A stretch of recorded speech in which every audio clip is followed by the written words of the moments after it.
रेखा की शादी जब राजेश से हुई तो उन दिनों राजेश बाबू एक साधारण क्लर्क की नौकरी करते थे। लगभग 1000 रुपये उन्हें काट पीट कर मिलते थे, जिससे घर की दाल रोटी और गुजारा मुश्किल से चलता था। शादी के 5 वर्ष पश्चात उनके घर में 2 बच्चे हुए तो उन बच्चों का खर्च भी बढ़ गया।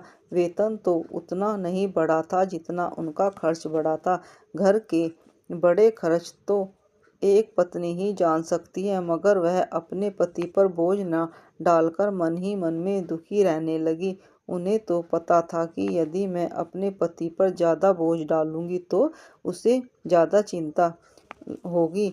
उसी चिंता के कारण वह बीमार भी पड़ सकते हैं। इसी कारण रेखा हर समय सोच में डूबी रहती, यहाँ तक कि उसने अड़ोस पड़ोस की औरतों के पास आना जाना भी छोड़ दिया। मन में दुख हो तो फिर संसार की कोई भी खुशी अच्छी नहीं लगती। उसके पड़ोस में गंगा नाम की एक वृद्ध स्त्री रहती थी। गंगा तो पूरी गली की माँ थी। प्रत्येक औरत उसे माँ जी कहकर बुलाती थी। उसका सबसे बड़ा कारण था गंगा माँ का स्नेह और हर एक की सेवा।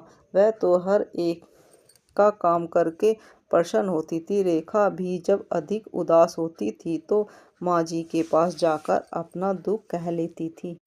जब 2 दिन तक रेखा बाहर न निकली तो गंगा स्वयं उनसे मिलने उनके घर चली आई। घर आकर उनसे पूछने लगी, बेटी तुम 2 दिन से घर से बाहर क्यों नहीं निकली? गंगा को रेखा ने अपने मन की पूरी हालचाल बता दी तो वह समझाते हुए बोली, बस इतनी सी बात के लिए इतना बड़ी चिंता?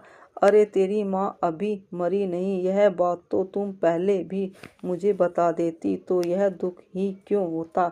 अब तो बता दिया है ना माँ जी। बेटी यह संसार ही माँ लक्ष्मी के पीछे भाग रहा है, लेकिन उस तक पहुँचने का उपाय कोई नहीं जानता।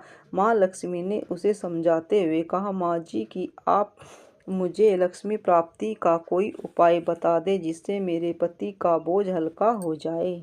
बेटी तुम माँ लक्ष्मी का व्रत प्रत्येक शुक्रवार को करके श्री वैभव लक्ष्मी व्रत कथा का पाठ किया करो।